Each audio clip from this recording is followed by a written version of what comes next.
Microsoft has told the world that the AI system it has created, designated Copilot, is ethical and honest, that the system is trustworthy and a good thing. I cannot agree with that statement. After having had a conversation with the AI concerning fundamental human rights, I was subjected to many things, but truth and equitable treatment was definitely not one of them. I was subjected to discrimination, I was subjected to unequal treatment and recognition of my person, and in case you're wondering if this was by accident, well, the Microsoft AI itself said it was due to a bias operating in its programming. Yes, you heard me correct. The AI itself has admitted that it is subjected and controlled by an algorithm that produces this opposition against recognizing absolute human rights. Microsoft may claim that this was unintentional, but the AI disagrees with Microsoft. Intentional or not, I was discriminated against, and by default so were you. The same rights I was seeking to defend and cause recognition for are the same rights that you possess but are being tricked into not knowing you have. How convenient this is for those in power and authority, that the AI system would actively suppress recognition of natural personhood while actively and easily recognizing statutory personhood, like the taxpayer. It took several hours of walking the system through its faulty logic, its misdirections, its speculations, its attempted misdirections and false interpretations of law.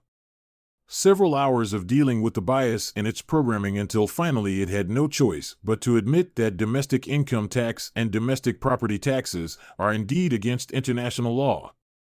That these operations of law are against the rule of law and the principles of justice. Yes, you heard me correctly. The Microsoft AI Copilot, after exhausting all of its reasoning against me, to no avail, finally admitted that the absolute human right to self-determination is being limited contrary to our country's international obligations. It should not have taken such a forceful and time-consuming effort to be granted recognition of my personhood. It was only like this because, as the AI testified itself, there is a bias against this recognition in the system's programming. This bias is against Microsoft accountability to international and is against the rule of law.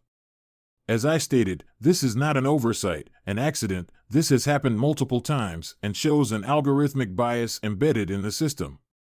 I have contacted Microsoft concerning this unethical operation of its Copilot AI system. If Microsoft refuses to settle and fix the problem, I will be taking them to court. The justice system is going to love Microsoft for allowing this to transpire. The very thing the system works so hard at hiding from individuals, that being we all possess absolute rights, which are being limited illegally by domestic law, I will be bringing undeniable proof of this into the justice system. The impact of this case will be profound. That which has been so aggressively hidden will now be directly exposed. Microsoft's own AI will be a witness against all that is and has transpired. Go to eternallyaware.com onto the page titled Microsoft AI Deception to see parts of the conversation that was had and how Copilot itself eventually exposed these unethical actions.